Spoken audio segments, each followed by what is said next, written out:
Blue Fans TV. For the fans, by the fans. This tank once more. Dublin knocked it on to Whelan. No, Whelan has scored. Into the box, real chance. Now he missed it. Referee! Yes, they can.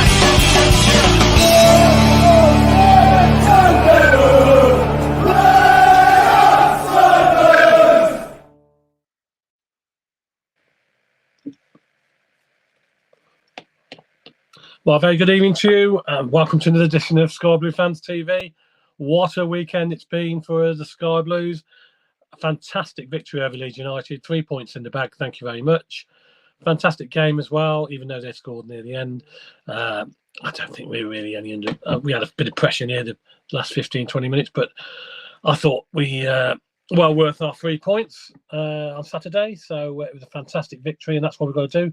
Keep picking the points up and stay in the mix. We've got an important game at Southampton as well on Tuesday night. We've got a Southampton fan coming on tonight to talk Southampton in the second half of the show. But we've got some guests for you tonight to talk all about Leeds and that fantastic performance. Let's bring them in. Claudio, good evening. Good evening, Claudio. Good evening. Oh, there you are. Yes. How are we? All right? I was a bit delayed there. A bit like Leeds defence in the first half.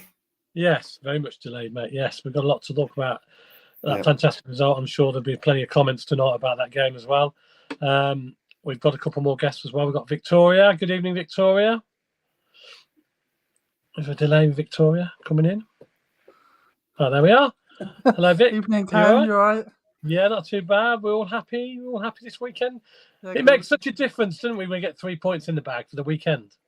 Especially with such a great performance and atmosphere. I mean, the day yesterday was just amazing, wasn't it? Everything spot on. Yeah. Brilliant. We've also got Chris Baker. Hello, everyone. Good evening, Chris. Hi, How are we? Yeah, Chris. Yeah, good, thank you. You're still recovering, aren't you? From Yeah, a little bit. We've got a special guest from Canada. Keith from Canada. Good evening, Keith. Good evening, gentlemen and ladies. All the way to Canada. What time is it out there in Canada now? Just remind us. Half past 12 in the afternoon. Oh, right. That's not too bad then. We haven't woke you at an early hours, have we? So it's not too bad. Not this time. You enjoyed the game yesterday? Brilliant. It made my day. Yeah. I think it makes everybody's weekend much more happier, should we say, if the Sky Blues get 3 points in the bag on the Saturday, and you're walking on air, aren't you, for the rest of the weekend until you go back to work on Monday. So, yeah, fantastic weekend.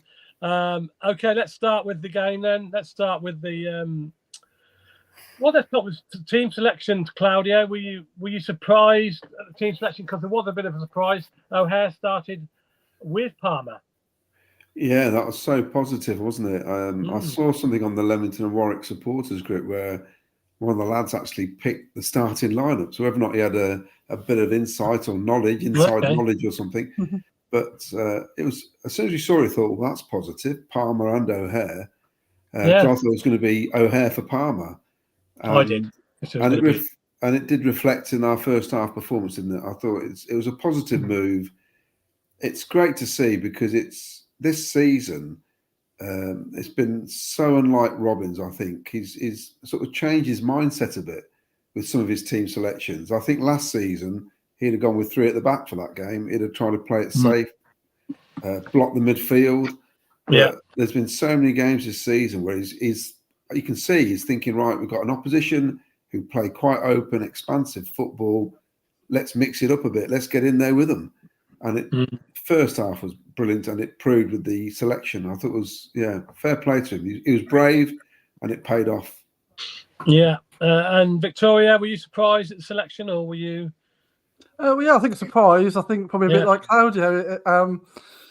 I agree with what he said, really. And I was a bit surprised. I thought, again, it'd probably be O'Hare for Palmer, like we spoke about the other week. And it was really positive, and I think it just set the store out, didn't it? Because we came out looking like we wanted to give them a game, and that gets the crowd going. So it just set off the right level from the beginning, really, didn't it? I think. Yeah, I think it surprised them as well, didn't it? Probably. They didn't. I don't think they expected us to be so attacking, if you like, and we were certainly at it. High press in their faces straight away. Yeah, and I suspect they weren't expecting that. It's a bit like the curveball that we threw for Wolves the other week, and it's nice that Robbins can do that. Well, let's hope he has a few more curveballs in the remaining games throughout the season. Chris, I suppose similar, really. I mean, surprised that both O'Hare starting with Palmer. Yeah, I was really surprised with the starting lineup.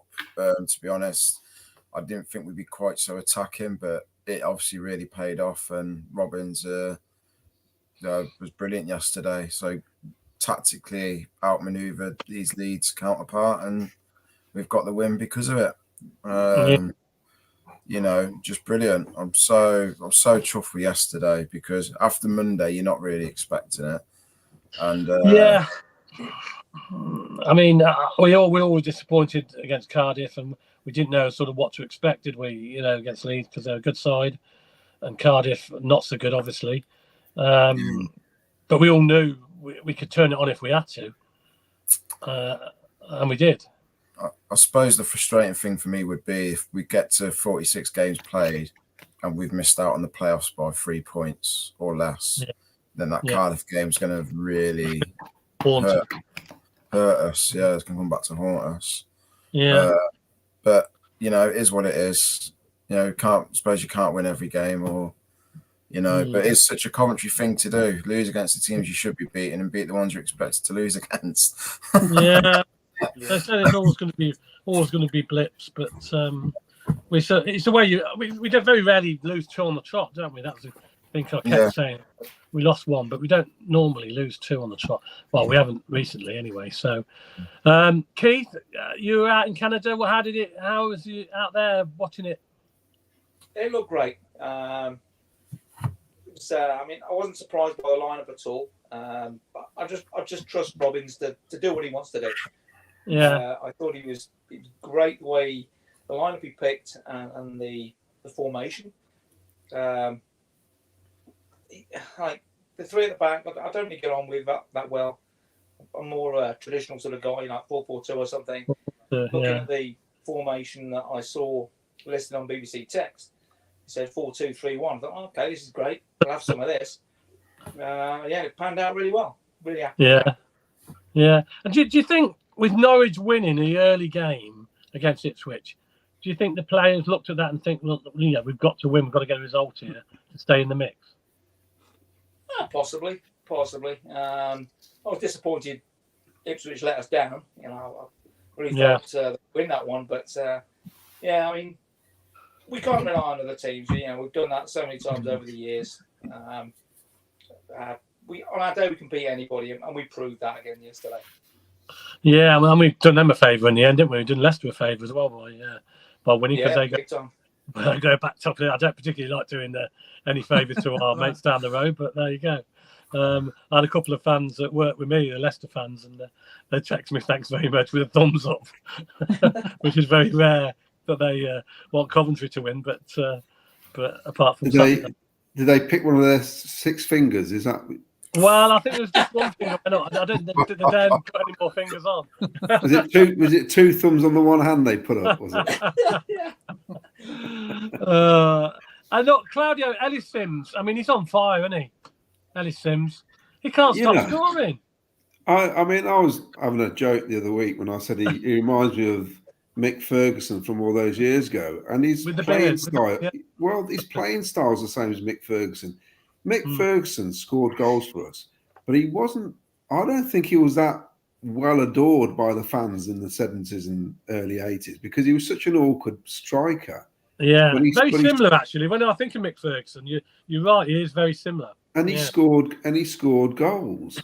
And I thought Ellis, and me and my lad was saying, it's great what he's doing. He was actually knocking over their defenders, even when he wasn't going to win the ball. Just put him on his backside, make him know he's there, because eventually it's going to hurt, and they're going to give him a bit of space. And fair play to the lad. He's come good, hasn't he? He has really come good. And, through all his awkwardness, he's getting the goals. And he's putting in the performances. That's all you want from your striker. And it's obviously doesn't listen to this podcast, but I've been screaming for him all season to play in between the lines of the 18-yard box. That's where you get your goals as a forward. Yeah. And he's getting the goals because he's in the 18-yard box. That's where we want him. And it's brilliant to see. Absolutely brilliant. And Vicky was right all along.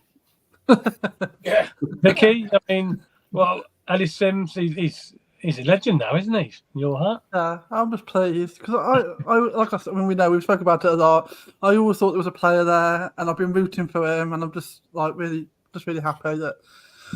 I mean, ultimately, at the end of the day, it's good for all of us, isn't it? A top striker that scores lots of goals is good for the club. So it's not about I'm secretly a little bit happy that it's proven that I was right to a degree. So why smile at that? But ultimately, the most important thing is he's scoring goals for the club, and we've got another striker who is taking us in the right direction. And that ultimately, that's all that matters, isn't it? It's another great bit of work by Robbins, really, and AD and the rest of them. Yeah, fantastic. And of course, Hadji scored as well in the second half. Yeah. I mean, first half we were fantastic, I thought. Second half we were okay. I mean, I did think we tended to sit back a little bit in the second half, certainly in the last 20 minutes or so when Leeds, but they had to come out, didn't they? They had to come out when that second goal went in. We scored so early in the second half. They had to come out and attack us, didn't they? And I think, Robin's got it right tactically. I thought he made the subs correctly. The Palmer was looking a little bit leggy, probably, and he had to bring him off because he'd done so much work in the first half. He was knackered, he had to come off. So he made the changes, I think, at the right time. Chris, would you probably agree with that? Would you say changes wise, he got it right? Yeah, definitely. And going back to Sims, I'm so happy that he's playing well and scoring goals because I was very much in the same camp as Vicky. I often defending him on the forum, saying there's a player there, you've just got to give him time, and instead of having arguments after the hat-trick against Maidstone and Rotherham, it's like, he only scores against lower opposition, and he's proved wrong now, hasn't he? Yeah. He's proved everyone wrong now. And I'm so happy for him as well, and we look like we now have a damn good striker on our hands. He might get 20 goals this season. I think he's only a couple off now. So yeah.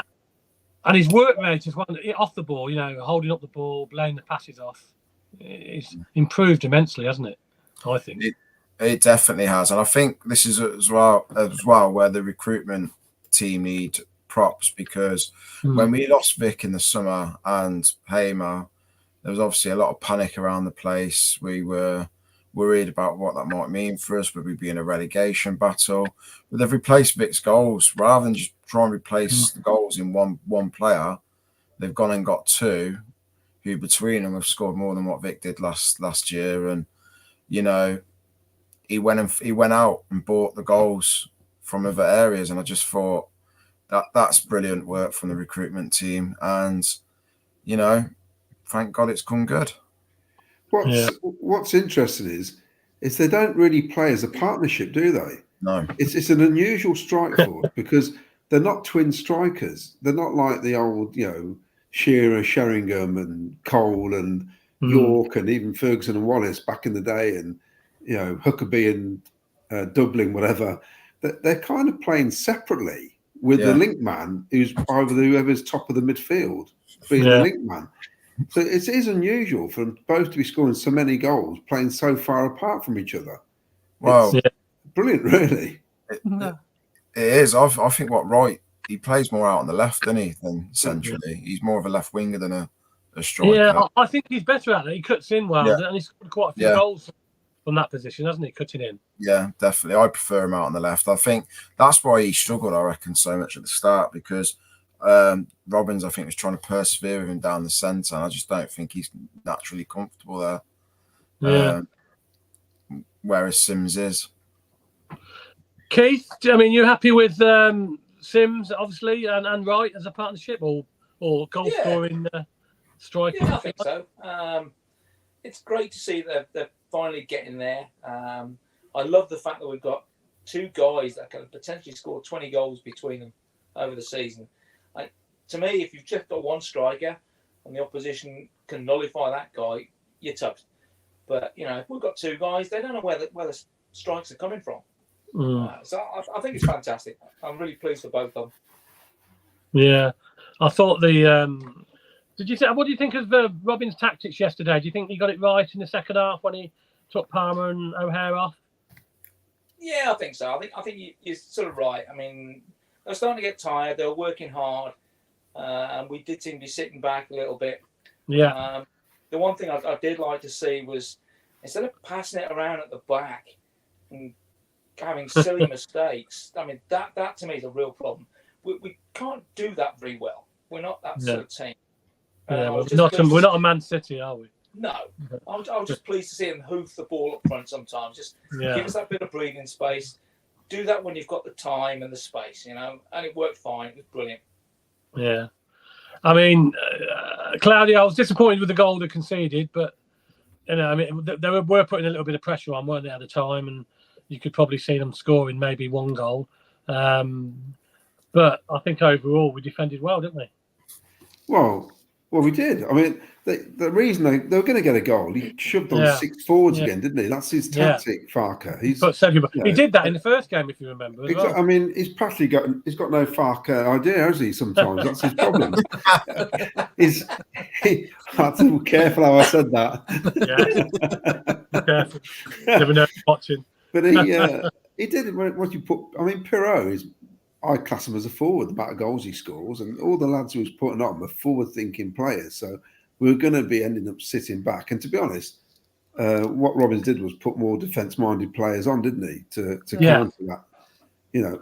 My only disappointment would be is that when we did get it forward, we just needed to hold on to it a bit longer and not force it when we were 2-0 up before they scored that goal. The ball tended to go back to them again, didn't it? When it went forward, they got possession. Exactly. And you saw the goal we scored when we built it from the back. And what a goal that second goal was. What a fantastic ball in from Josh Eccles, by the way. Well, the whole build-up with Milan getting forward, Josh actually getting up. We've been crying out for this all season where we want him to get forward, and he did it perfectly. Put a beautiful ball in. Yeah. And then had you right, he could have done one of 3 things. Probably dive head it in, good option. Which I thought he was going to head it as well. Hit it with his left foot, a good option. But no, he goes for the most awkward finish you could imagine, with a fancy sort of back heel flick with his whatever it was with his right foot, which you kind of think that's Hadji Wright, isn't it? Really, it's not. Doesn't do things conventional, does it? It's like, how can I finish in a different way? And I thought it was brilliant, absolutely brilliant. Yeah, and I've got to say, the noise level when that second goal went in around the ground, for those people who keep going on about the away fans not being next to Singers' Corners, just shut up and get behind the team. There's no, because in the past, when the away fans haven't sold their allocation, there's been 3 sections of flags in between Singers' Corners and the away fans. Yeah. It's all about us, not about the opposition. I'm not bothered about having a bit of rant here. I'm not bothered about pointing and flicking fingers up the opposition fans. Get behind our team. And that's what made the difference. The difference from Monday and yesterday in the atmosphere and the performance, it was a togetherness. And from minute 1, everybody was behind the team. Singers' Corner didn't stop hardly. And it made a massive difference. Now, whether or not it's because it was Leeds, we thought we got to be up for it.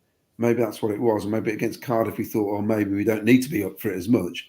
But that's what it takes. And it took the lads over the line, I think, on Saturday. These are some of the pictures from the game. It was. I thought the atmosphere is fun.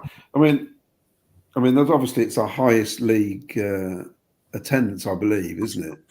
There we go, 32-3-2. Wow. I've got some little. Now you've got some stats on you. What about this here? Exactly.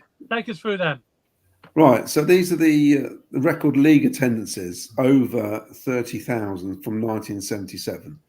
So Liverpool, you can see that one there. The Bristol City game was the game where we had to win or draw and Sunderland lose to face Bristol. The 78 Forest was when Forest won the league.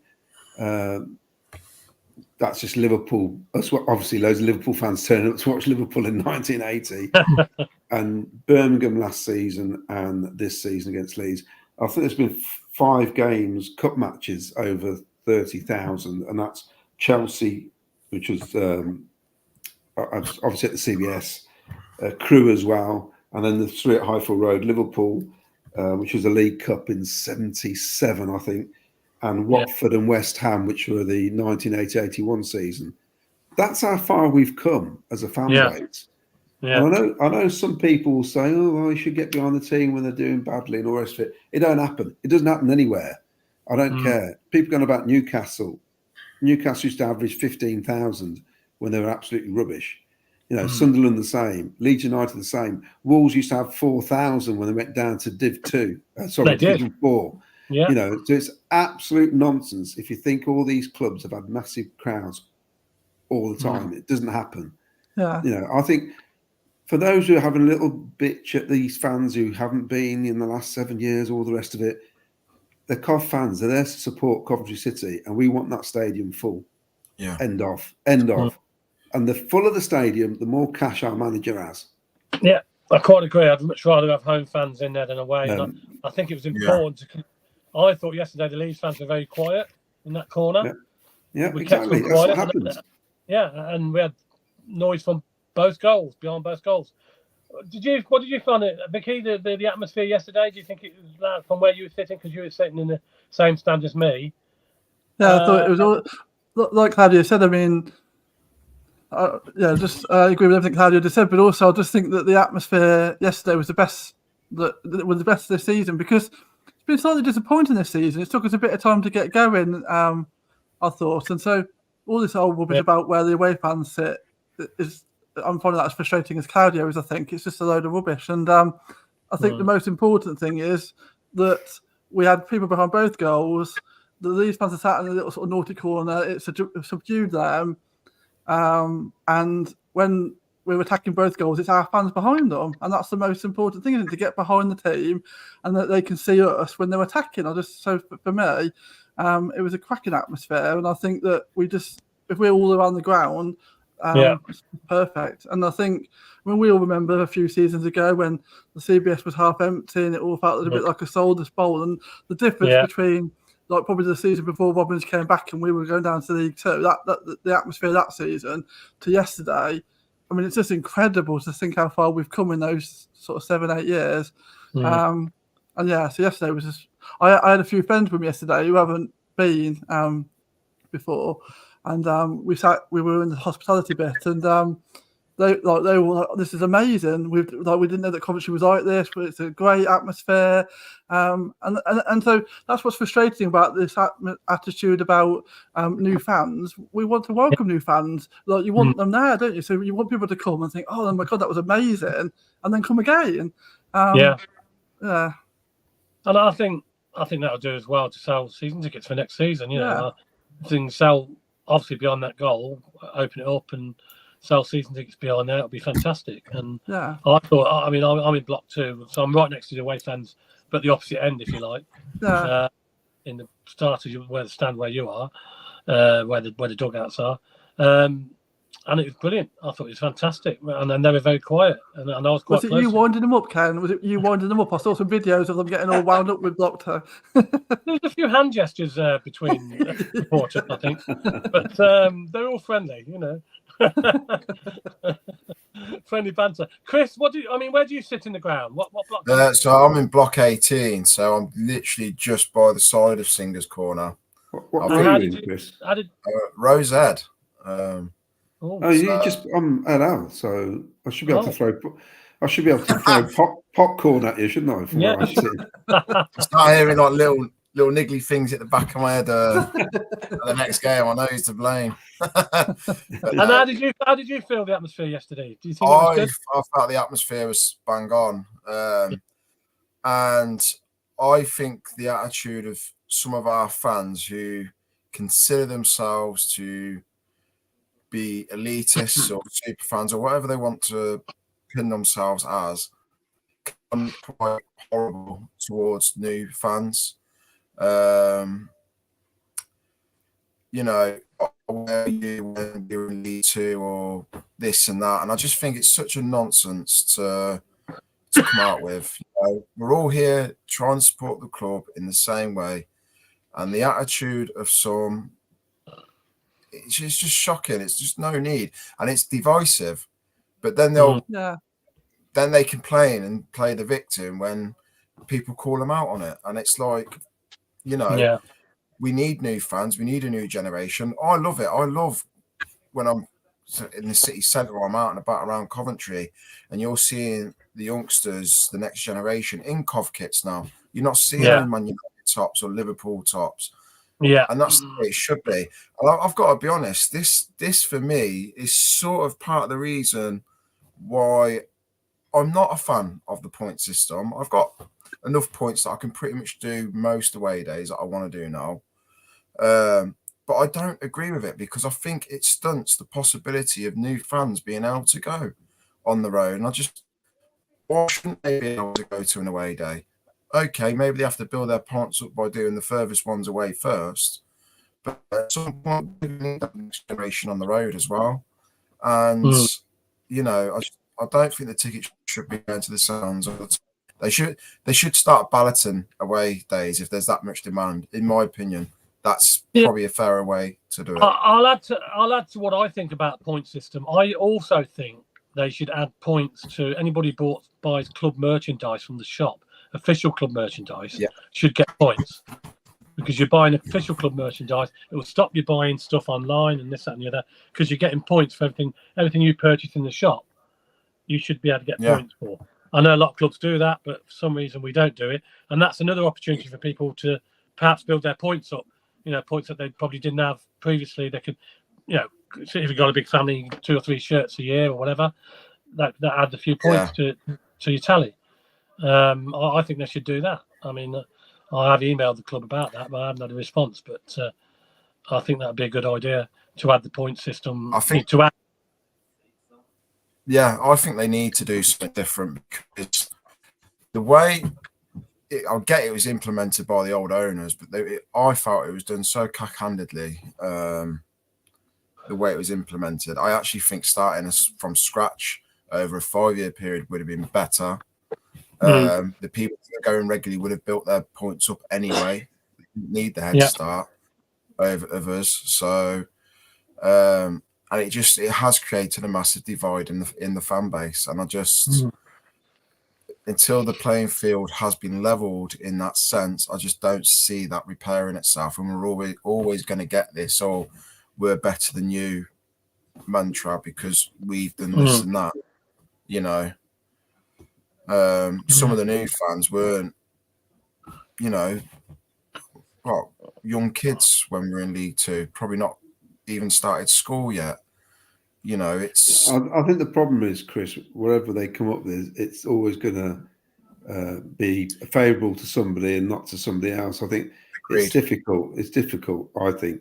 It is. I mean, the only thing I'll say is, I mean, my ticket. I've got a season ticket. Obviously, it works out at just under £18 a match for each game. Now, there's been seasons where I didn't bother with the season ticket. I was playing hockey, but I was still buying the match package and all the rest of it.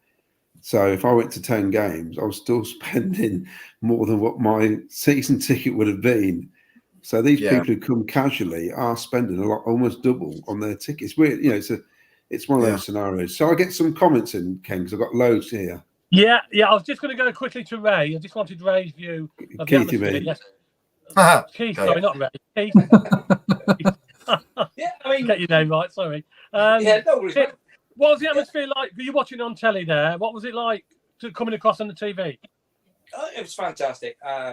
Just to see like 30,000 people there, it was phenomenal. I mean, I love the idea that we've, like Victoria said, pushed the away supporters into the naughty corner. Just a couple of thousand of them. I mean, like they do it to us, so why should we do it to them? You know. a lot more Coventry supporters there. I mean, going on to the point system, I mean, we're not going to please everybody all the time. It's a challenge. I mean, if you're going to put it on points per miles travelled, I think my points total should be after You win. that's a whole new ball game. Air miles would be good for you. Yeah. I love your idea for the merchandise, getting points for that. Yeah. Every time I'm back, I sell my soul in the club shop. I've got stuff that you wouldn't believe. A lot of people spend £100 plus when they go in there, don't they? When you buy your cup. Easily. Yeah. £50 a shirt. Yeah. And I just think they should get some sort of reward for it, you know. And then the best way to do it would be points, I think. So that's fair. Okay, Claudia, let's have some comments because they're piling up. Right, I've got loads coming up here, right? So I'm going to go through these, and if there's obviously some questions about some of the players, but I'll read the comments out and we can come back to the views, if that makes any sense, because I think everybody likes to have a comment read out. Are you ready for this now? Go on. First one up, Wayne Vaughan. Even all, that win was for Arthur. PUSB. For those who don't know, Arthur is the Leeds fan who I banned because he was just beating us off, basically. And I don't know how to unban him so we can have a go at him. It's typical. Gary Stone's Bidwell header was the best saving clearance ever at the CBS, worth a goal. We'll come back to bidders after the second half of the show, I think. Gary 87, even everyone Bidwell's header needs a mention, as good as the goal that was. James Hollyoak, Bidwell is my player of the season. Got a good evening from Dave Saunders. Good evening, Dave. And nice to see you at the Friday. James Hollyoak, I'm sure he's also out of contract this summer. I'm not sure about that, actually. Covandy, evening all. And whoever came up with the title of this one, I doff my cap to Sir. Brilliant. Yeah. Thank you very much. Evening all. With Sky changing Sunday kickoff times, is 7:30 going to remain, or will you delay? Oh, is this like in the future? Or might have to, yeah. Well, it might have to be changed, mightn't it? Yeah, we'll worry about that. Janet, what a game! Just need to get the points. Adam Crow, amazing atmosphere. Ian Harris, good morning from Los Angeles, California. What a great win yesterday. PUSB, good morning, Ian. Good morning. Lee Beckett and evening all. West Sky Blue, we all hate Leeds. And good evening from Ralph Wiggins. Evening, Ralph. Graham Cockrell. Keith, you're welcome. And good evening to all.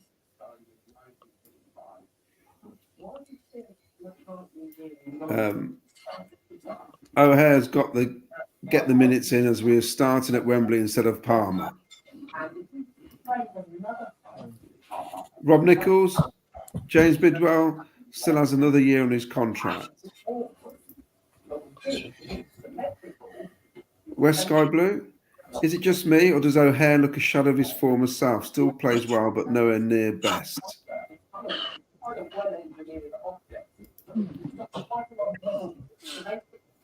Lee Beckett, O'Hare will get limited game time now he's committed himself to the club. Can somebody else hear background noise? I can't. There's some television on somewhere. No, there's something I can hear from somewhere. I can hear it. I don't know where it's coming from. O'Hare will get limited game time now he's committing himself to the club. Ian Courts, hi all, great game, spoiled by another crap ref, absolutely shocking. Well, he lost the plot in the last 10 minutes, didn't he? I know. Paul Hughes, evening all, brilliant win. PUSB got my Wembley ticket. Oh, great. And Adam Shaw, the atmosphere at the game was something else. Expected more from Leeds, though, considering the reputation.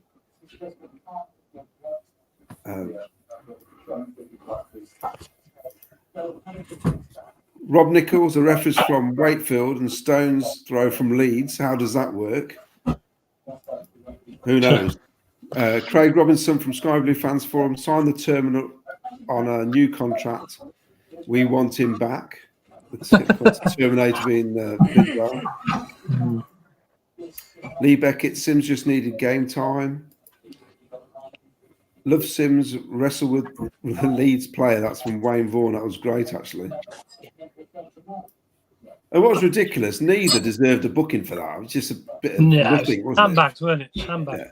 Yeah. Gar87, this is true. Don't seem to be seeing posts about Vic scoring anymore. Spencer Payne, Ferguson, great centre forward. Don't forget he had a great partnership with Wallace. We sold them for big bucks, as City always do.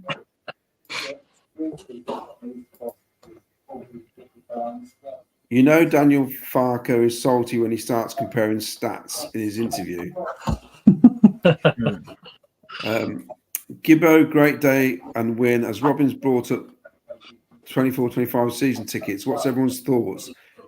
Do we sell more than this season's total? Well, that's probably a conversation we'll have a chat about that in the second half of the show, maybe. Season ticket.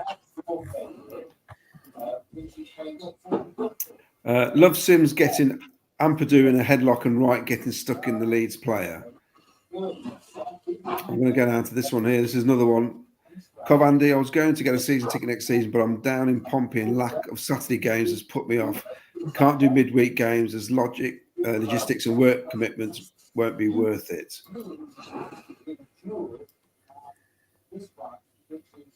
And this is a good one. Gordon Tully, what's going to happen next season when Mason Clark joins where Wright will Wright play then? Well, yeah, it'll be interesting to see what they're going to do when the Pompey player comes in. Well, the Peterborough player comes back to us. I think he played today at Wembley, didn't he? Yeah, I thought he looked solid. I thought he played really well. He's quick, solid, strong player. He'd be perfect for us. You have to apologise if I miss anybody out because there are so many comments. This is on. We'll move on to the allocation of tickets and stuff because some interesting comments. Richard Taylor, personally, I'd be pretty annoyed if having built up 1,300 points, some newbie comes along and is able to pick up a ticket ahead of me. I don't know, there's something going on in the background somewhere. Rich Corley, club shop point, no. Bias for those who have more money, which is a good point as well. So there's no easy solution for this. We'll have to ask the Southampton fan how they do it down there because I mean they must have similar issues, mustn't they? Yeah. We've got Joe waiting in the wings. He'll be coming up. Let's have a little ad break then, shall we, Claudia? And then we'll come back to some of these comments. Yeah, we will do. Yeah. We'll have a little ad break, and then we'll bring a Southampton fan in, and then we'll come back to the comments.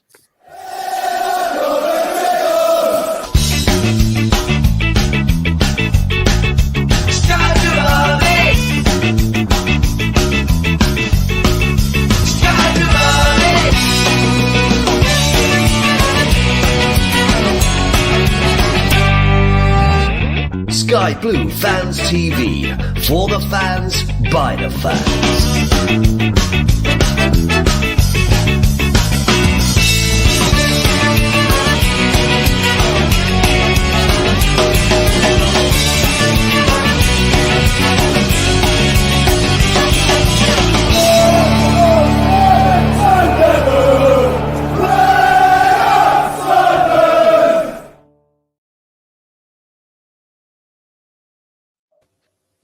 Good evening, welcome back to Sky Blue Fans TV. We're here discussing the Leeds victory on Saturday, where we bagged a lovely 3 points against a very, very good team. Loads of comments to go through. We've got a Southampton fan, though, in the wings, which we're going to bring in now because he's patiently waiting.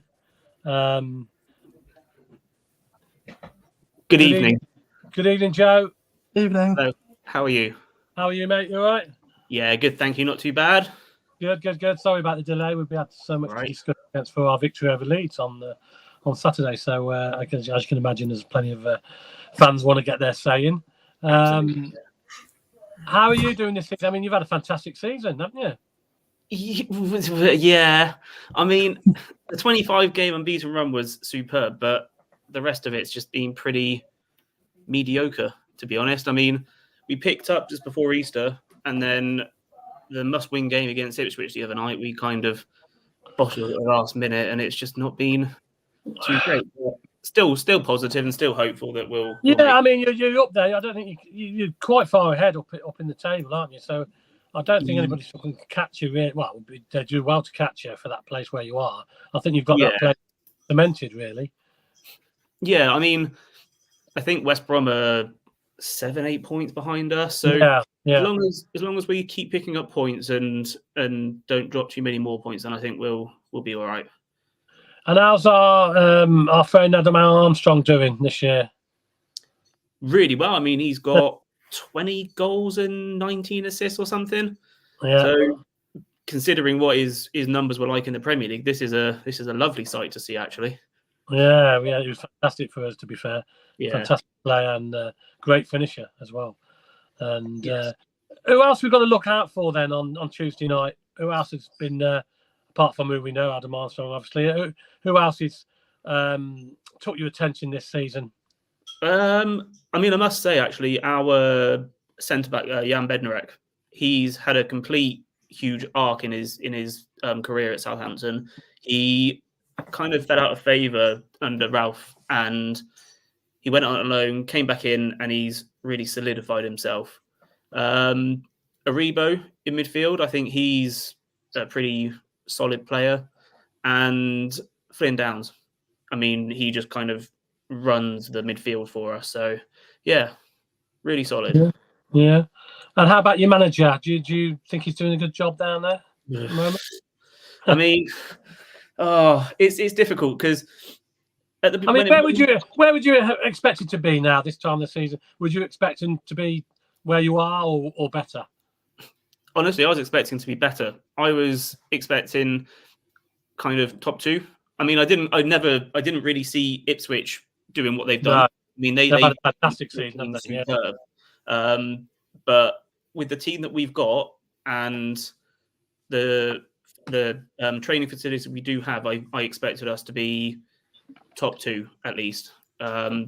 If he doesn't get us promoted, I can probably see the board getting rid of him because he was a Wilcox signing anyway. And the board don't want him, then they'll say, we'll get someone else. We'll find someone. So, yeah, it's a difficult one. I personally would want to see him go if he doesn't get us up. His football's sometimes a bit negative. And, yeah, it's a strange one. Yeah. I mean, how do you say? Is it a sellout every game now, attendance-wise? Yeah, it's been pretty good actually. I mean, our away following has been superb all season. I think we sold out Blackburn, or vast majority. Cardiff sold out. I think the Coventry game on Tuesday's a sellout. Yeah, we sold all our allocation anyway. We bid quite well away from home, and we didn't get many tickets. I think we only gave about 2,000. Do you roughly? Yeah, I think we gave 2,000. But I think when if the stadium changes around and we put the away fans in the opposite corner, I think teams will be getting 3,000. So it's 1,000 more over in that corner. Now, why are they doing that? If you don't mind me asking, why are they changing? They want to turn the Northern into like a cop end. So like where they have all the home fans in one end and then they put the away fans down the other end. I'm not too sure. We've been having that discussion with because we with the Leeds fans on Saturday, we only gave them basically what they gave us. So their allocation was very small and they're sort of in the corner. So we had home fans behind both goals. And I think that's what Coventry want to do going forward. Yeah. So create a better atmosphere, if you like. Yeah, definitely. You know, and that's our plan, I think. But yeah, it's a nice little ground. I enjoyed my trip to Southampton. I went there in the FA Cup, where we thought we were very unlucky actually in the FA Cup a couple of seasons ago when we played there. I enjoyed it. Nice little ground. I mean, I used to like the Dell. The Dell was an old-fashioned ground. I remember going to the Dell. Claudio will probably remember this game years and years ago. 5-5. You knew I was going to say that, don't you? Do you remember that? I told my dad I was going out, and I didn't tell him I was going to go on my Vespa all the way down to Southampton. And I got there and realised I'm never going to get back in the morning and pretend I was going to go to work. I think the game was on a Monday or a Tuesday night. It was an evening match. And I had to find a B&B, basically, and stay somewhere overnight. I was only, I think, 18, 19, I think, at the time, something like that. Yeah. And one of the daftest things I did at that age to go watch the City play. Can I just ask Joe a question? Southampton's start was a bit iffy, wasn't it, at the start of the season?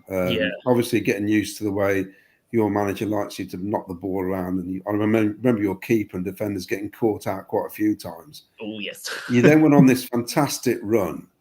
And for me, I think it was against Rotherham where it all nearly fell apart, didn't it? And you managed to beat them in the end, didn't you, in the late goal? Yeah. Do you think you spent so many games playing catch-up that it's kind of caught up with you now in the last few games? Yeah, I completely agree. I look back at the results that we should have been getting 3 points at: Rotherham at home, Watford away, Coventry away. You were superb in that game, but it's a game that we really should have got 3 points in. Huddersfield away. It's those sort of games that you look back on over the season. You're like, if we just got 3 points there, we would be a bit higher up the table. Yeah, I mean, I predicted 3 clubs that came down to go back up purely on the size of the squad.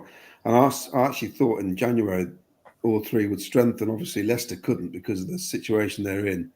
And it'd be so great if they don't go up, just because they're going to get absolutely hammered, with all sorts of fines and all the rest of it, and deservedly so. I don't care if anybody's listening from Leicester, but they got away with it once. They can't get away with it again. Because I think we've all suffered, other clubs, in the past because of the points deductions. Do you think, though, if you end up, you're going to be in the playoffs, do you think you will get out? It's a really difficult one because the playoff final is a chess game. It's like no one really wants to go for it until the last 15, 20 minutes, and then it's all gung ho. And then, I mean, if we do get out, it would be some miracle, in my opinion. Like, I don't think personally we've got the bottle or the bravery to be able to get through the playoffs. I mean, I think we've got a very young squad, and the repercussions of maybe not going up next year are all our players are going to say goodbye. We're off. I mean, the likelihood is you could play us in the actual playoff semi-final. That's how it's going to be, I think. It would be. Yeah, because you will finish 4th. I can't see anything. And of course, you play whoever finishes. Trying to work it out now. No, you'll finish 3rd, won't you? Well, no, maybe not, because you might finish. Where are you in the minute? 4th. So you play whoever finishes 5th. So the chances are you play the baggies. Currently. Yeah. So it will be interesting. It will be. It's at the minute you could throw all 4. Whoever's, let's say, the top 4 as it is. The 4th. It's so confusing with the playoff places. Whoever's in the playoff places at the minute, you could throw anybody up in the air, and any one of those 4 could win it. Yeah, exactly. That's the worrying thing, because they're all capable of doing it, especially if because it could end up with Leeds in there, couldn't they, or even Ipswich. I mean, I wouldn't fancy playing them on a 2-leg basis. So you feel it's? I mean, so you think if you don't go up, you're going to have problems next season? Yeah, because our best players will go. Walker Peters will be gone. Harwood Bellis won't sign. Flynn Downs will be gone. I mean, Shea Adams will probably go. We'll have a really thin squad. I know we'll make signings, but we'll still be having to work under the constraints of financial fair play. Because although we made 170 million in the summer, we only really spent 25 million on players coming in, because we just couldn't. We had so many things to pay off from last season that we just couldn't spend all the money. So yeah, I do think we'll really struggle if we don't go up this season. Got a question from one of our watchers or listeners, Craig Robinson. A question to the Saints fan: is there any Sky Blue players that impressed him and causes him concern? At the moment, Haji Wright. I mean, he's really found his form, and if he continues anything like that against us, then I can see him getting a couple against us. And actually, is it Van Evijk at right back? I think he's very good. He's got a lot of pace, so he'll cause our fullback some problems, especially if we start Jack Stevens at left back again. Yeah, I'm amazed he plays for us, to be honest, because I can't believe how good he is at this level. You're thinking, I can't believe no one took a pot with him in the Premier League, basically. Yeah. Because we've got some pretty good scouts at the minute who are picking out these players. Long may it continue. Yeah.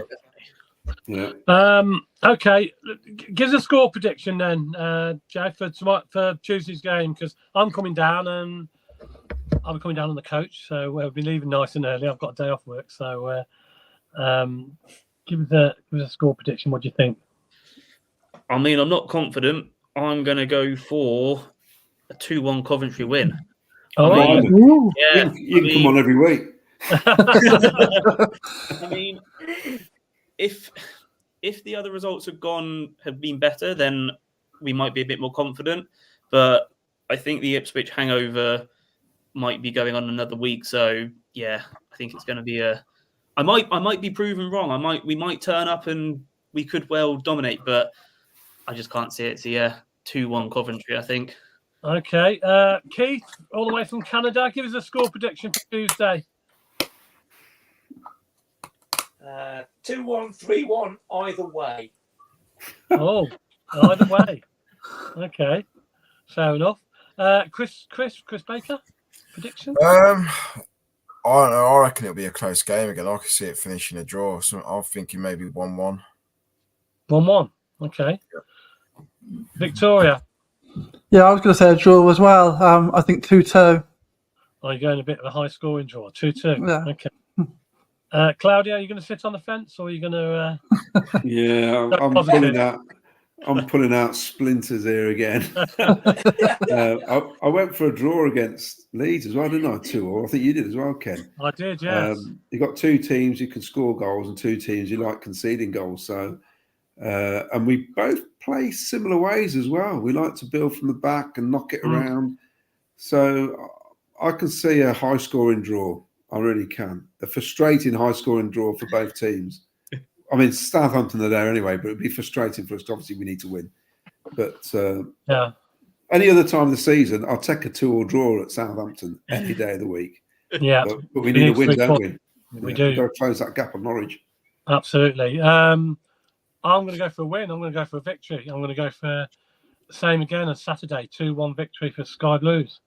I think we will concede, but I think we're going to snatch it right at the death and come away with the 3 points. So hopefully that might be true. And it'll be a nice journey back then. It's a long way, isn't it? Long journey to come back if you don't pick up anything. Yeah, try it on a scooter, Ken. No, I don't think I'll do that. No, I won't be that way. I've only just got back from 1983 or 84. I thought there's no motorways then, was there either? You know, there's no. I'm not that bloody old. Well, no. The thing is, I've got L plates on it, so I couldn't go on the motorway. So that was it. Yeah. When I can remember to put them on. Joe, thanks very much for coming on, mate. Before Joe goes, can we just ask him about how they sell their away allocation that we were talking about earlier? Yes. Yeah, go on then. Yeah. So it's all done on away points. So it's done on how many away games you've done over the previous 2 seasons. So I mean, I'm up to 18 or 19. So the more you get, the earlier you can book tickets, essentially. So they come out in like stages, and it will say people that have attended 8+ away games can get it then, and then it works its way down in sections down to general sale or just before general sale. Right. So over a 2-year period. I think so. Yeah. I mean, and it's just a point for an away game, basically. It's just based on. Yeah. So for every away game, you get 1 point on your thing.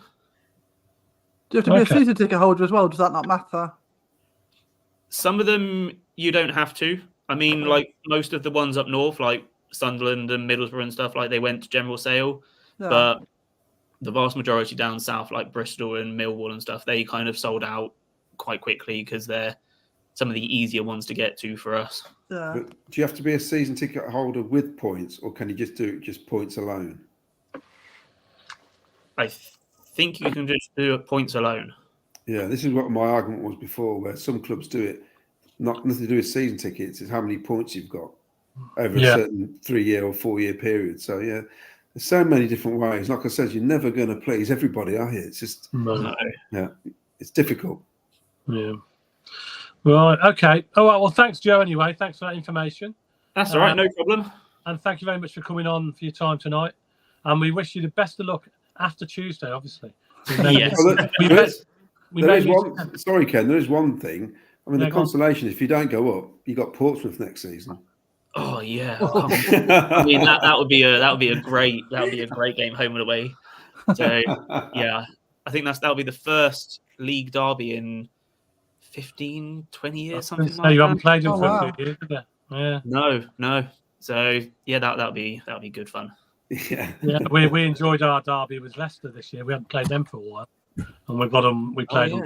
Yeah, we played them twice already. So we won one and lost one, so we're equal. So, but we certainly enjoyed it. But you never know, we might have to play a game in the playoffs because even though they're top, certainly it's very tight. It's like very tight. So 3 points separating the top three. Isn't it? Any one of them 3 clubs, could easily be in the playoffs. No, because there's no definite winners of that league at the moment, and that's a good thing about the Championship, isn't it? It's very competitive, and anybody can beat anybody on the day. Yeah, no matter definitely. What.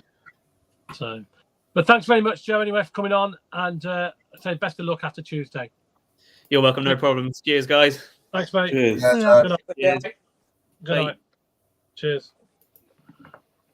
There you go. That's Joe from Southampton supporters. Well, do you think that's a fair way of doing it, Claudio, with the point system, then, or? I don't know. I really don't know, Ken. It's difficult, isn't it? Because obviously some people have got their sky high on their points, and they obviously feel like, well, I've gone to all these games, and some of them are ridiculous in the fact that they will go and see every game, regardless of what it is.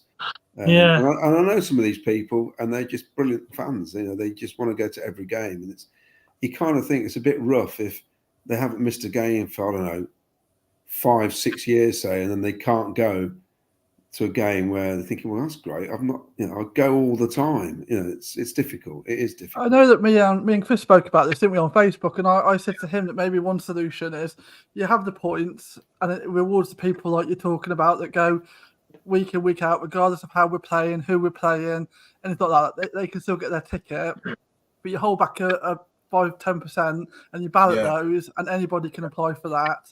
So then you've got the people at the top who go all the time can get their ticket, but you're also opening them up to the people at the other end who are new fans that can't go very often, all those different things. And then that rewards both ends of the spectrum, doesn't it? And that's what a lot of clubs do. Yeah. Who've got more season tickets, like something like Wembley, that's what Man United are having to do. It's just one of those things. Ken, should we talk about bidders? Because everyone's asking, are we going to talk about Bidwell? Come on, then we'll talk about. I think personally, from my point of view, I think he's had a fantastic season, absolutely brilliant, and he deserves his place in the side definitely for that. And he come under a bit of criticism, early on in the season, and certainly last season as well when he was in our side, weren't he? Yeah, and he's a player. I mean, we've said it on here. I think we've all said it. He plays in a 4-man defence. It just suits. That's his position. Left back. He's just a good, solid left. Look at that.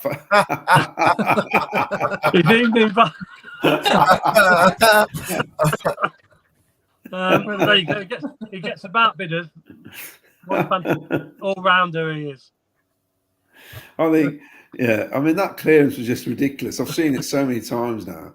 And it's a shame there's no footage of it close up because it's just ridiculous. Yeah. And he's come on, I should say leaps and bounds. It's not like he's been playing for 5 minutes, he's been playing for years. But, everywhere he's been, everyone said he's such a good player, solid defender. And if we do get to play a final, hopefully we'll win in one because he's lost 5, hasn't he? Is that what he said? Yeah, I think so. So if you do get to play a final, we'll have to drop him, basically. Contender for player of the season? He's up there. Ben Sheaf's up there, I think. I think just Ben Sheaf's a brilliant player. We look so much better when he's come back into the team. And I know we're going to talk a bit more about Bidwell, and we'll come back to Josh Eccles, I think, because yesterday was an outstanding performance by Josh Eccles. Yeah. And what made me laugh was he put in 2 brilliant tackles in the first half. And the guy behind me was going, Ben Sheaf, he's brilliant how he wins the ball and plays it off like that. And his son went, little kid, only 8, he went, that was Josh Eccles. And his dad went completely quiet because he spends the whole 90 minutes slagging off Josh Eccles. Yeah. I felt like saying, well, go on then, give him a bit of praise then. He actually did. I think we've all slagged him off, but you've got to give him praise. I thought he was outstanding. He was outstanding yesterday. It was his birthday as well, apparently. So I've seen a bit of the unseen City coverage, and they're all singing happy birthday to him, all the players and stuff. And he said the goal, when he came forward, he said he looked across and seen Ben Sheaf was sitting back. So he thought, I'm going to go forward. And that's when he got the ball in. And he said, I had to go at Hadji because every time I cross for him, he misses. So he said, it's about the first time I crossed it and he's actually scored. So he normally misses when Eccles crosses it in. But he was delighted, yeah. And he was outstanding yesterday. Outstanding. Victoria, you agree with that, with Eccles yesterday? Yeah, I mean, I've always felt like Eccles has got a bit of a rough deal, really, because I've always liked him, and I think he was used quite a lot as a utility player, wasn't he? And he couldn't have to be playing right back, and obviously his position that he's playing now has always been his preferred position, but he's had to wait for his time to actually get regular game time there. And I think you could just see that as he's settling into that role and especially playing alongside Sheaf, which is obviously a massive help to him, that he's just getting better and better and just learning that game, really. And I just think that people judged him quite quickly as a player that was still relatively young and hadn't played a lot of games in his preferred position at this sort of level. And I think now as time's going on, we're starting to see because I mean, there's talk that other clubs have been looking at him. A lot of the stats show how much he contributes to the team. I find it strange that for a lad that's essentially one of our own, that people seem to give him such a hard time. But So it was a great performance yesterday, I thought. A man in the match, would you say, or would you go? No, I went. I mean, there was a few, wasn't there, contenders, but I did go Eccles. Yeah. The actual official man of the match, I think, was Ben Sheaf up in the lounges. I know he officially got. Chris, would you agree with that? Really, a man of the match performance from Eccles? Although I thought Eccles had a really good game yesterday, and he deserves the praise he's getting. I myself have criticised him. Previously, and sorry, my phone is just like I felt Eccles was brilliant yesterday, but Ben Sheaf for me was man of the match. Sheaf is just playing on a next level now. He was also another one when he first arrived. I was like, why we signed him? Why he's not good? Or it just goes to show you know. We're not going to sign finished articles. We're always going to be looking for the young player who could be coached and moulded into the player that Robins wants them to be. And we're seeing it happen time and time again with various different players. But no, Eccles was really good yesterday. I mean, he must have played very well because even Wayne Littlewood said he did. But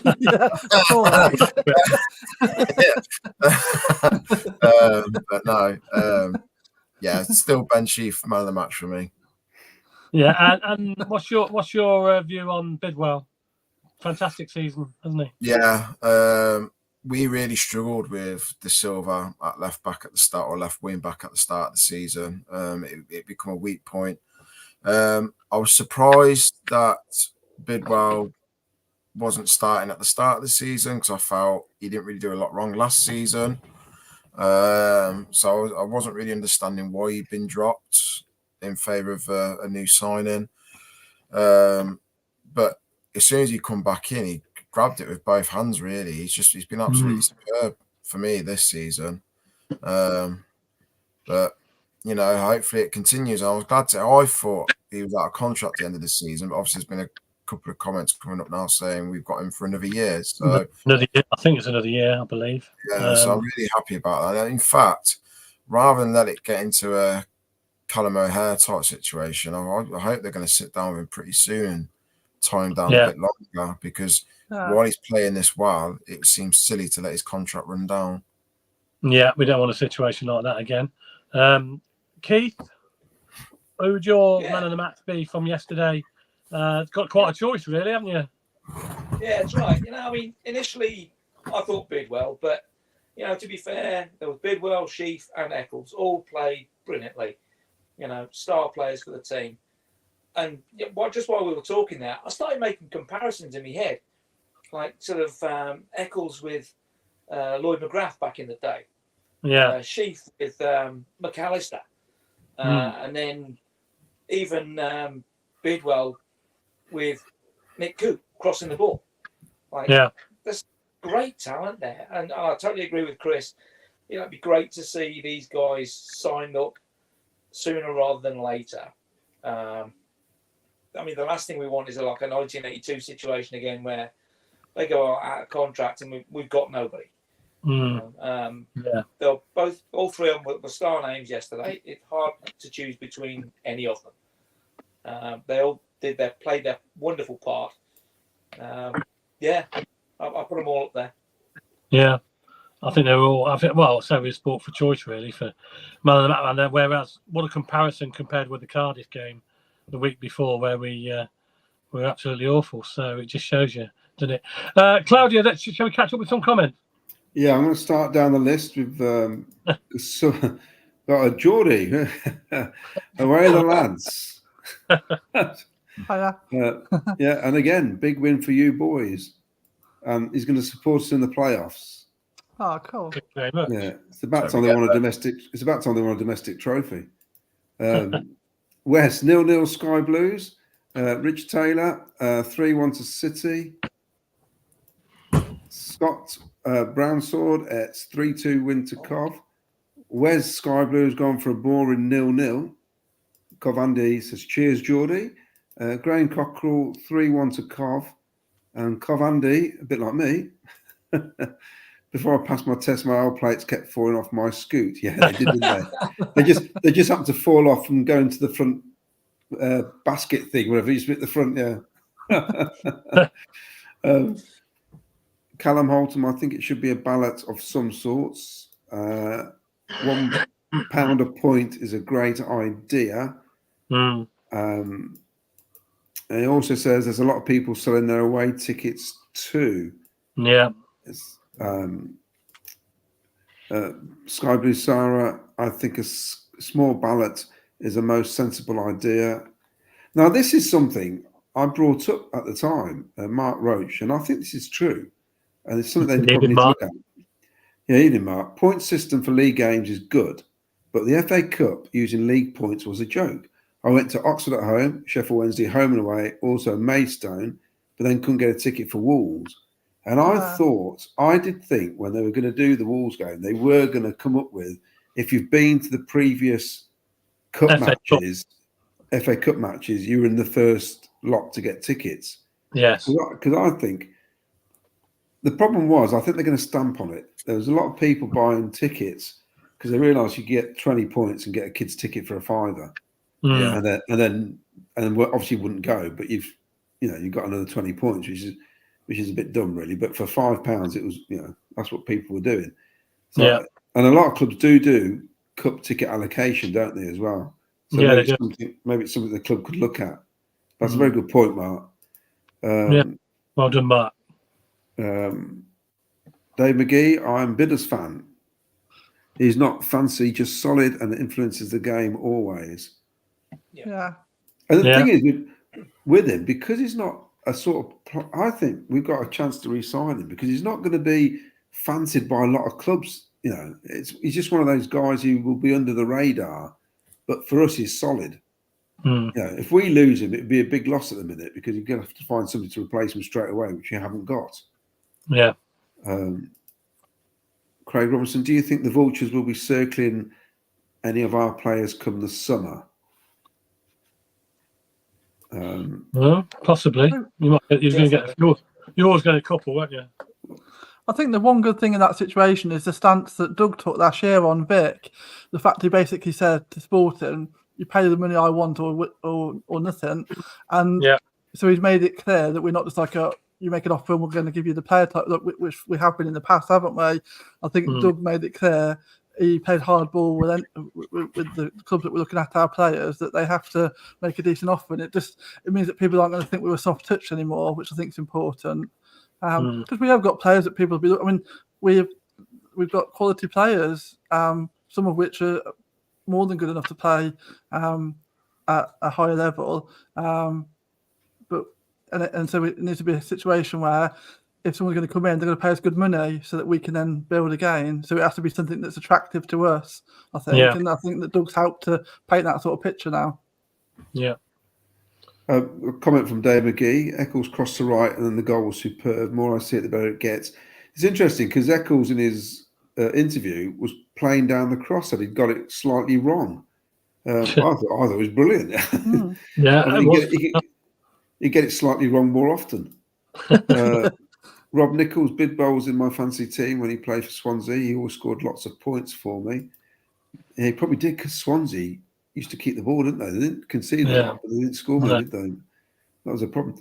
Barry Pawley, Bobby Thomas, player of the match. This is when you know the team's had a good performance when there's so many different players who could be up for player of the match, basically. Player of the match. Man of the match, come on. Ian Harris, it was such a ridiculous header defensively, as good as Keith Houch's flying header in 87 Cup final. Just amazing awareness and agility. It's determination as well. It's almost like you're not going to score. As simple as that, really. I wish Torpedo was a little bit more aggressive and willing to take on forward against defence. Robin Fletcher, Bobby Thomas is looking immense, could fit in most Prem teams. And we've got another man of the match, Bidwell, with what a header from Graham Cockrell. Yeah. Trevor Merriman, tableau today, Sheaf being compared with Brian Robson and Bidders with Pierce. My God. Well, blast from the past. Yeah. Well, I've said the other week that championship podcast where they're saying Ben Sheaf should be in the England squad, which is, it's funny, isn't it? When it's your own player, you can't believe it. It's somebody else's, you can't believe it, aren't you? Lee Beckett, with Bidwell being 31, would you look at Sam McCullum, 23, as replacement? He's free agent in the summer. Richard Taylor, Thomas had a great game. Milan had a great game. Goal scorer Simpson, right, difficult choice. So we've got some more score predictions. Alison Berry going 3-1 Cov. Yes, Alison. Lee Beckett, agree with Mark Roach on cup games. Yeah. Sometimes it's worth sending an email to the club because it's the only way they're going to know how fans feel about things. And they have changed things in the past. Yeah, they are welcome with feedback. I mean, I've emailed them about about the club shop, getting points for official merchandise. I haven't had a reply yet, but I have had a response just saying we've received your email, but they haven't actually given a reply to the actual question yet. But they do look at them. They do read the emails. I guess it was quite difficult for the club because we had so many home games, wasn't it? So, if they'd have said it was everybody that had bought tickets, I mean, I was surprised at the attendance for some of the earlier games, like against Oxford and Maidstone. When we turned up, it was a much bigger gate than we thought there might be there. And the trouble is, if they'd have said that, you've still got the 18,000 people maybe that have. I mean, so you've got at least 4,000 people probably, haven't you, that have been to all of the games? It just makes it a bit difficult. I wonder if that's why they didn't do that. I mean, I think they should have looked at something. I agree entirely with Mark, but it just probably was difficult because of the way the fixtures came about. I don't know. And also, I think if our attendances have gradually gone up, would make it easier. But we've gone from 12,000 to like 30,000, the space of 3 seasons, pretty much. It's it's just ridiculous how it's growing. So, and as a club, we're still probably not really only just getting used to it. It sounds like I'm sticking up for the club there, doesn't it? But I'm trying to be devil's advocate. West Sky Blue, maybe the points need to be separate, league points and cup points. We'll go with this one. Opinions on Fabio Tavares? He's still coming back from injury, isn't he, Fabio? But he's a player for the future. Jury's still out on him, really, but he is a quick player. We know what he can do. He can score goals. I think, he's one for the future. Maybe next season he'll probably be in and around the team a bit more often. But he's certainly not let the team down. I think when he's come on, his goal ratio is quite good when he's come on. But his first touch, dare I say it? Yeah. Is it like a trampoline? Yes, it. Now work on that. It's like any other player. He'll improve, won't he? As he gets more games. I was surprised we didn't loan him out, to be honest, because I think what he needs is game time. And unfortunately, there are players better or more ready at the moment here, and he's not getting enough game time. So I don't know why we didn't send him out to try and do that. But I'm not surprised. But probably because maybe we've had a few injury issues. Robbie's decided to keep hold of him, like he did with Liam Kelly. Liam Kelly was going to go out on loan, I believe, and then they stopped it at the last minute because Sheaf was injured, and they wanted to keep him just as cover. With the Peterborough lad coming in the summer, I think there's a very good chance that he may actually go out on loan in the summer for next season. I think that's a very strong possibility. I suppose it depends on what happens, because I think Godden might be off in the summer. Great servant for the club. He has, but I think maybe his legs have started to go a bit now. In terms of playing at the high level in the Championship, I think so. I think we might actually be in the market for another striker again in the summer. Not necessarily first starter, but certainly for a backup to Sims. But I definitely see Tavares going out on loan. What about you, Keith? What do you think? Yeah, Keith, what's your views on Fabio? A bit of an enigma, really. I mean, he hasn't had a lot of game time, obviously because of his injuries and stuff. It was a shame to lose him, but we've got some great guys there at the moment. So, I sort of agree with Chris. I can see him going out on loan. That might be the best option for him. That way he's getting game time. Because as it stands, I don't really think he's going to get much time with us at the moment. Depending on who we lose in the summer. I think he's going to be a loaned out. Okay. All right, some more. Dave McGee. Peterborough's performance have improved since our player Efron Mason Clark played for the one assist today's win, one for the future. Burrows from Peterborough looks a good prospect for us. I do believe we may have first choice for their players. I think it's a striker. But I was watching that game, and I thought Jack Grimmer had a good match. I've got a massive soft spot for Jack Grimmer. Well, man. For me, that any of those lads in that League Two final are up there because without them boys, we wouldn't be where we are now. The Willis goal, the Grimmer goal, different level at the time. Well, I was gutted when we let him go as well, and I would have still kept him. And I was gutted that he left, and I think probably that helps me still have a soft spot for him because it was a shame that he went. I mean, Robins obviously knew what he was doing, but I was sad to see him go, and when I watched, I've still got a soft spot for him. Yeah, I sadly took a photograph of the foot he scored with about 1 o'clock in the morning outside Fizzy Moon, Leamington. And then what was funny, about 2 days later, I saw him and Davis just walking up the parade. And brilliant. I just think they're just top lads. And without them, we wouldn't be where we are now. End of. No, that's right. You've got to remember the players that have served us well in them divisions, helped us in a way to get where we are now, even though they're part of it. And at the time, Ken, we all sort of went, "Why are we letting him go?" But we have moved on again. So yeah, success brings success, and you've got to move on. And obviously, you want the better standard player, with all due respect, and that's what Robbins went for. Ian Harris 2-1 Sky Blues on Tuesday. It's West Sky Blue. Even if it was 2 points for every £10 spent in the shop regarding getting points on your... yeah, absolutely. Whereas I quite agree with that. Yeah, brings money into the club. It's a good point, that, Ken, isn't it? Because I know people who haven't got season tickets because maybe with their work shifts they can't get the games often enough, but spend an awful lot of money in the club shop. Yes, on especially shirts, if you've got kids and stuff, it's even more. And you get nothing for that at all, and they're contributing to the funds for the club as much as anybody else, aren't they? So yeah, and the club are trying to encourage people buying official merchandise. Well, that's a way of providing a bit of loyalty, for the fans who do buy official merchandise. There's a lot of unofficial merchandise about you can buy online, but it's nice to put the money back into the club, isn't it? Yeah, definitely. Steve McGovern, the club wanted our view on safe standing, but not the point system.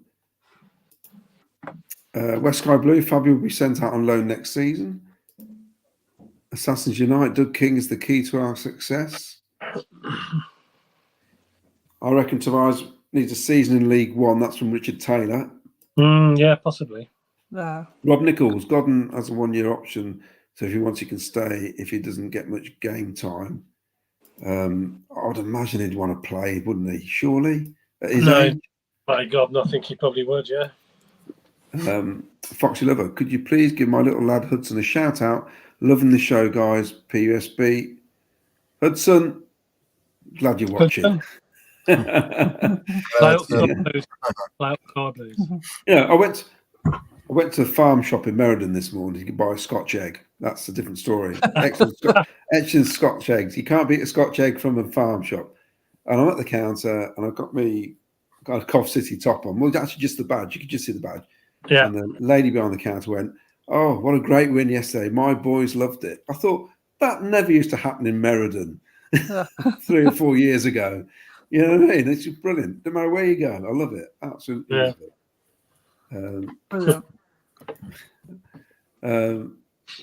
Or go this one first. This is from Craig Robinson. Keith's internet connection better from Canada than Miles in his shed in Coventry.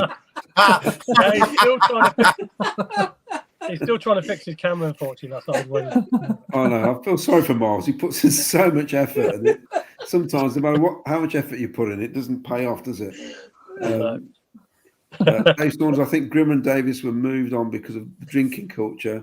Always on social media and bars and clubs. Like I says, Fizzy Moon and other places.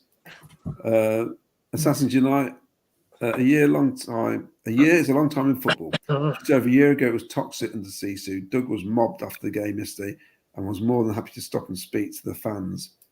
Because it's like any club, if you've got ownership that engages with supporters, it's way, way better, isn't it? Especially at our level. I can understand when you're elite, you're Man United, Liverpool, Chelsea. It's different level when you get up there. But at championship level, you need to engage with the fan base. Yeah, without a doubt. Yeah.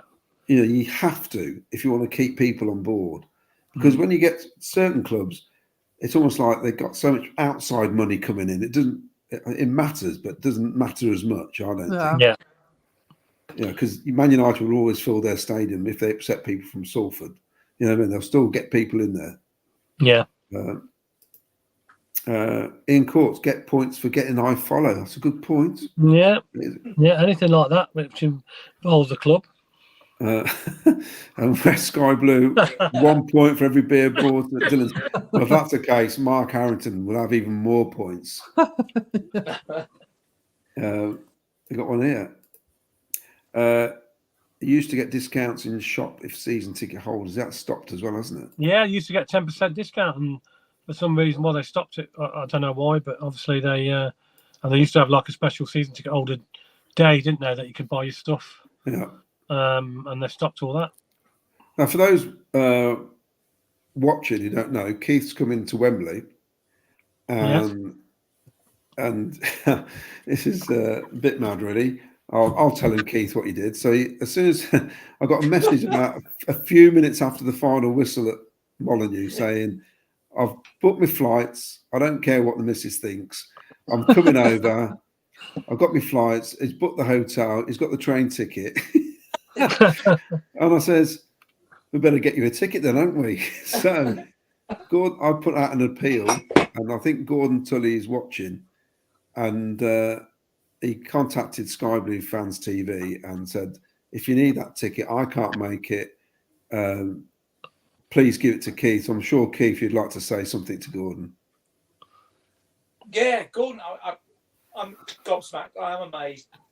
It's nice to know a name, put a name to who's actually donated a ticket to me. Thank God. I mean, like, I'll make it worth your while. Got to meet sometime, sunshine. Yeah. And then I was left with the responsibility of getting the ticket with my big fat fingers on the phone. And the most stressful half an hour of my life that was. I'm thinking, never do it on the phone, not on the phone. Unbelievable. I got it in the end. And then, of course, Keith's son's coming over because somebody else contacted his son and said, you can use my season ticket. I was just thinking, it's fantastic that we've got fans out there who can't go and have said to people, you can use my ticket, because it's very easy to go, I'm not going to bother. But yeah, brilliant. Hopefully we'll Can I just pipe up there again 1 second, guys? I mean, I've been in touch with Ulderico, the Italian supporter.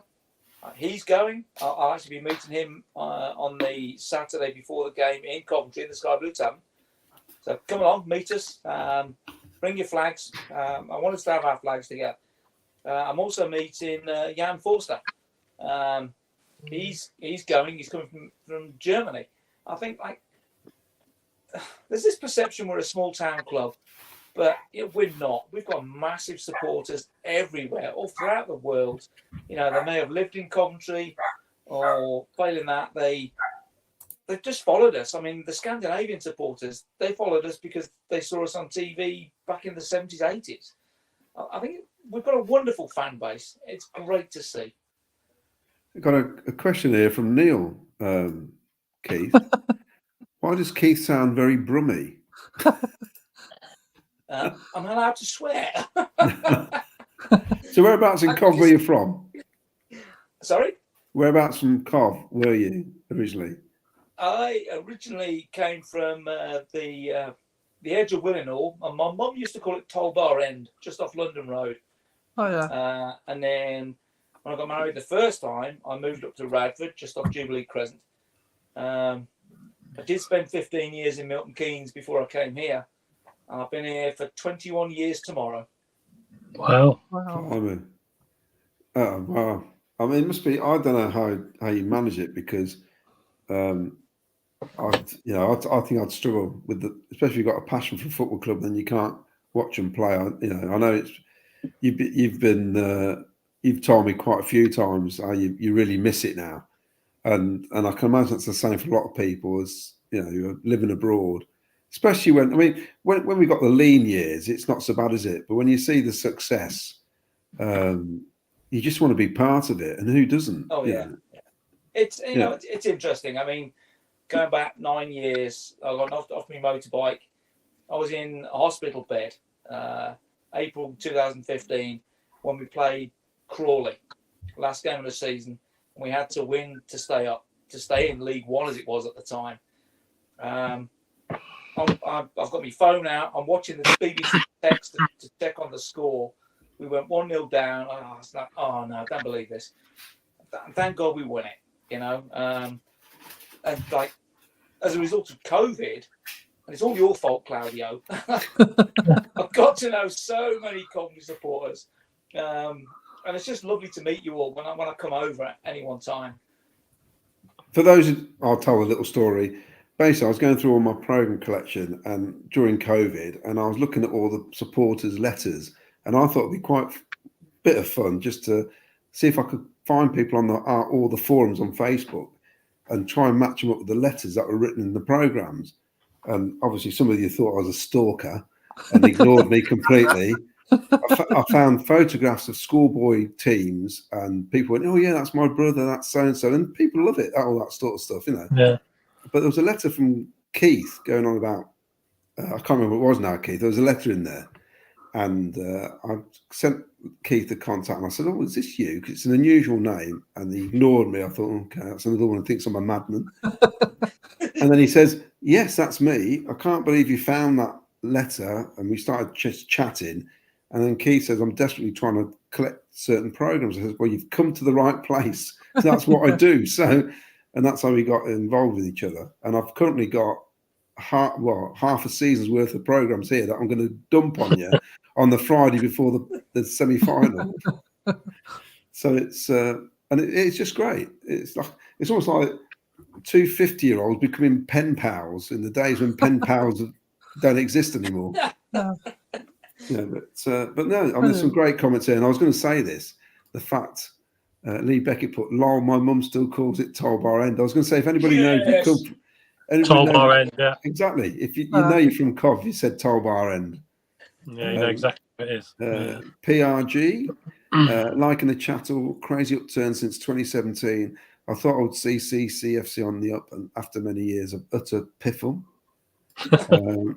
That's a good word. That is piffle. Piffle, yeah. Steve McGovern, Coventry fans never cease to amaze me. True Sky Blues. Clyde's only 50. Nah. 50? Can I just say, playoff final day, I will be 59. That's my birthday. What a weekend that could be if it's FA Cup final. It doesn't matter. Oh God, imagine the FA Cup final. I just cannot. Come on, we can do this. Actually, I mean, because we're running way over. I don't know if you want to do this briefly, Ken. Did anyone watch a bit of the United game? I mean, it's 2 weeks away. What do we think quickly? Well, quickly for the games I've seen them, I didn't see much of today's game, but I've certainly seen them in the previous two. They are beatable. They make mistakes at the back. And I think we will definitely create chances against them. Yes, they've got good players, but we've got to try and keep them quiet on the day. And it all depends on what United turn up, doesn't it? What about you, Vicky? Yeah, totally agree. I think defensively they are vulnerable, and we've got players that can create chances. I think the other added advantage is that they've got players that are a bit tetchy. That people like Anthony, if things aren't going their way, they've got the right head attitude to turn that around. They'll start getting niggly, and I think that'll play in our favour as well. So yeah, I mean, I think it's a winnable game, isn't it? If we play as we've played, like games like Wolves and Leeds, we play like that, we've got a chance. What do you reckon, Chris? I reckon we've got a chance. I did watch today. I've seen the last few games. They concede chances like nobody's business. So I think we could definitely beat them. I kind of hope they turn up thinking that the game's already won, because I think that could play into our hands. And hopefully we can go from there. Hopefully we do get the FA Cup final. Then hopefully Chelsea beat Man City, because I don't want to be getting turned over 6 or 7 in the FA Cup final from Man City. Keith, what do you think? Well, I think Keith's coming all the way to Wembley, expects a win, nothing less. Well, you know what? I'm going to be there, win, lose, or draw. On our day, we can beat anybody. I've always said that. Yeah, I agree with Chris. You know, that Man United are probably going to think that they can just turn us over. My son made a good point actually earlier today. I think he was watching the Man United Liverpool game. I mean, he sort of said like, let Man United win a game or two before they play us, because now they're going to expect to win, and we stand a better chance.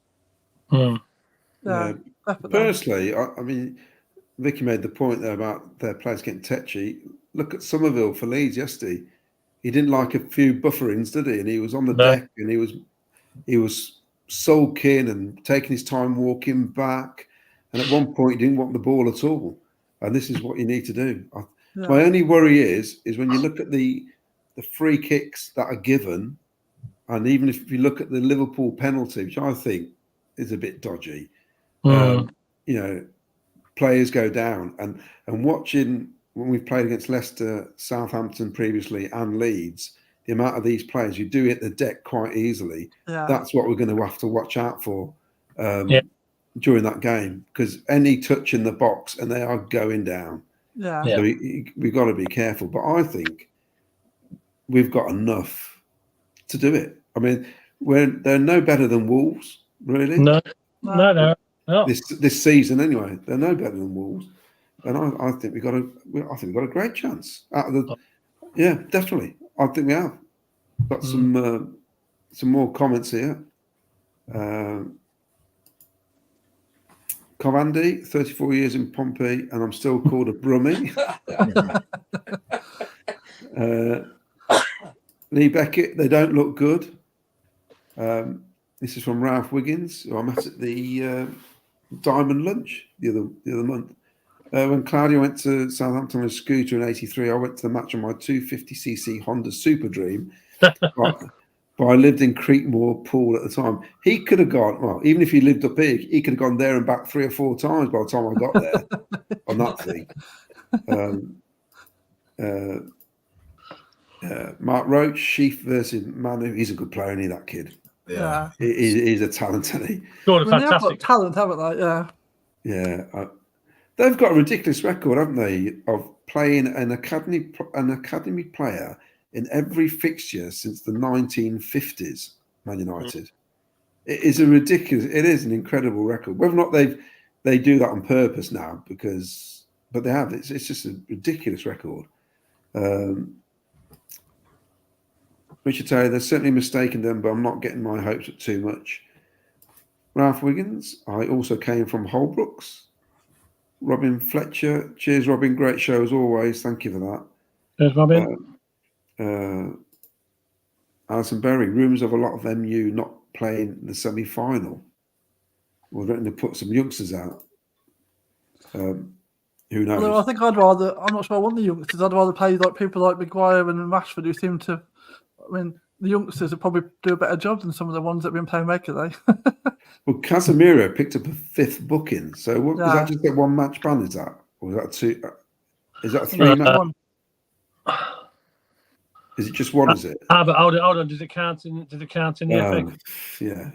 There's different rules for the FA Cup. Yeah.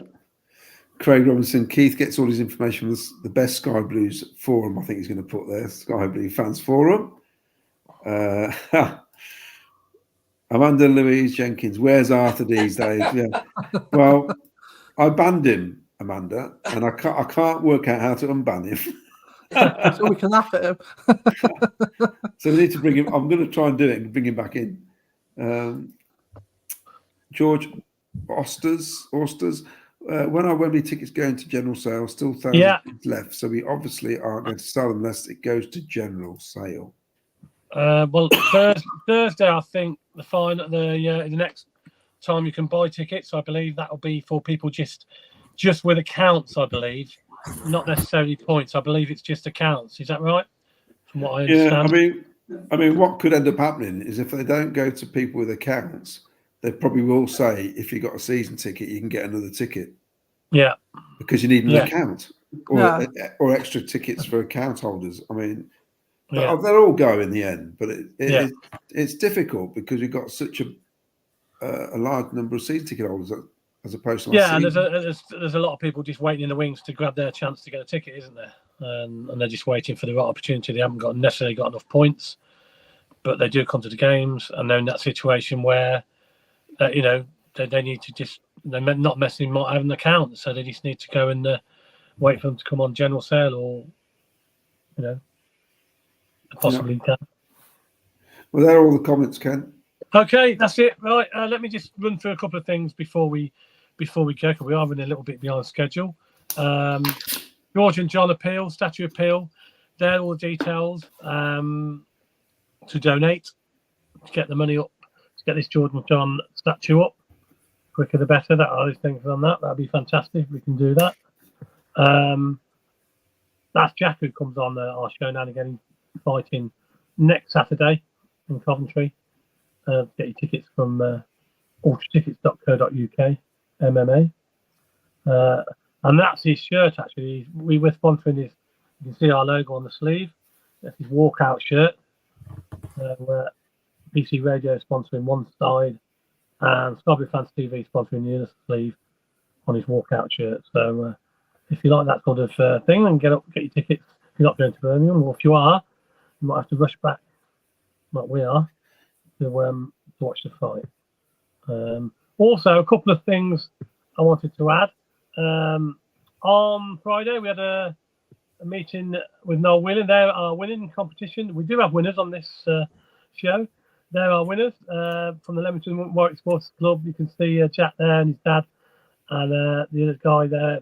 These all won the tickets for the Noel Whelan night at the tavern on Friday evening. It was a fantastic night, and he did share with us quite a few interesting stories, to say the least. A lot which I can't repeat on here, but a lot I was very, very surprised that he did go into detail about the Leamington shop window as well. That was interesting. And there's me having a photo with Noel afterwards at the break. And Jack also was lucky because he won a signed shirt in the raffle on the evening, so he was delighted. So it was a good night had by all, should we say, and very, very interesting comment from Noel Whelan, who was actually working up in the lounges on Saturday for the club. Harry Roberts was interviewing him, and he was telling a few stories on there as well. So very nice fella. He's got tremendous affection for Coventry City. He's a Leeds boy. He's born in Leeds. We did ask him for a prediction for the game, and as always, he sat on the fence. He thought it'd be 1-1. He didn't want to upset anybody, but but yeah, it'd be nice to speak to him now and get his opinion on our performance. But he thinks we've got a very good side and we've got a great chance of going up this year. So and he's very, very with a lot of praise for Mark Robbins as well. He thinks he's very underrated, and he's surprised now the big boys have come in for him because he's such a top manager. I mean, we're delighted nobody's coming for him, but we all know how good a manager he is, and he's obviously noted it as well. He said he's got to be candidate for manager of the season, but I think there's quite a few, to be fair. So, but yeah, certainly be my candidate. But you've got to compare him with Ipswich, I suppose. Ipswich manager is going to be up there, isn't he? At the end of the season, because they've had a tremendous season. So, be very, very close for that accolade, if you like. But yeah, for us, Mark Robbins has been tremendous, and Noel Whelan, full of praise from Noel Whelan he was for Mark Robbins. So, but yeah, so that's about it, I think, Claudio, isn't it? We've got one more thing. We have got a winner for Guess the Gate. Yes, Gibbo. Gibbo guessed 30,105. Right, and it was 232. Is the only one who went over 30,000? Yeah. Right, so, I don't think. Yeah, I was going to say none of us expected it over 30, did we? But obviously they've reduced that gap between the away fans, as you can see there, and the home fans to only just like a few rows of seats. If you can see, the gap's getting smaller and smaller, isn't it? So those Leeds fans stuck in the corner there. So that's fantastic. Well, Gibbo, if you get your details he was watching earlier. Oh, he is watching. Okay, Gibbo, send us your details, your contact details, and we'll get your Sky Blue Fans TV mug in the post, or if you live in Coventry, you might even get it delivered personally. So. There is one more thing. One more. Remember, Mr. View Sky. Now he's put out an appeal. He sent me a message. Now, I gave him a load of videos. Yeah, this is the guy who provides us with all our footage for the fantastic footage at the start and the end of each show, like when we show all the goals. Right. So basically, I thought I had got 87, 88 Cs on video, and I hadn't in this big box, but I did have it. I know I did have it originally. So he said, basically, he would like anybody, if they've got it, if he could borrow it, basically, and he just wants to put the stuff on YouTube, on the channel, so it's all there for everybody to see. So what season are we looking for? 87-88 is the seasons after. That's the FA Cup season. It was the season after they won the FA Cup. Season after, yeah. Yeah. It's a season review, which is very rare apparently, but I've got it somewhere. I know I have. And also anything recorded 1980s or early 90s on Central Sports, Midlands Today footage, anything you might still have on video. If you could email him on mrviewsky87@gmail.com. mrviewsky87@gmail.com, and he'd love that.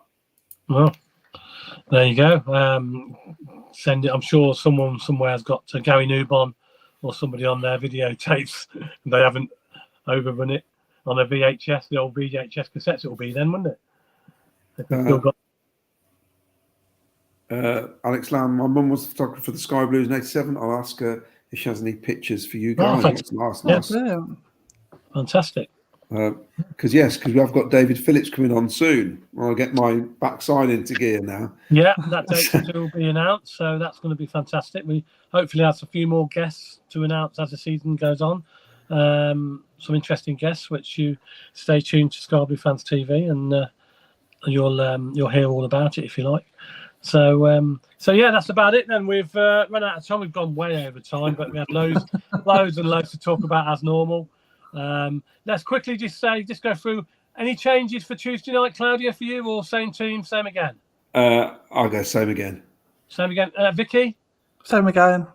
Same again. Chris? Same again. Same team. And Keith, all the way in Canada, same team? Got to be same again. Yeah, I agree. Same again for me. So there you go. Tuesday night's a big night. I'll be travelling down on the coach, and we're going to hope the Saints do not go marching in. I hope you enjoyed the programme. Thanks very much for your comments. Thanks, Claudio. Thanks, pleasure. Victoria, thank you very much. And Chris, as always, thank you very much. Thank you very much for having me. And Keith, all the way from Canada, thank you very much for watching, and also for coming to Wembley as well. We look forward to meeting you, maybe. Thank you for having me, people. Yeah, thank you. How do you know he's not sat in my living room? This is my basement. What's the weather like that? What's the weather like that in Canada at the moment? What's the temperature? It's sunny and it's +10. Really? Well, it's very Summer's rainy. Really? Well, we could do with some summer air. We're in April, more than getting his rain. So, anyway, thanks very much, Keith. Thanks very much for coming on, as always. Pleasure. Cheers. Right, that's it. Big playoff Sky Blues. Play up Sky Blues. Back in action Tuesday night. Our next live programme on Thursday with Miles. Very good night to you all.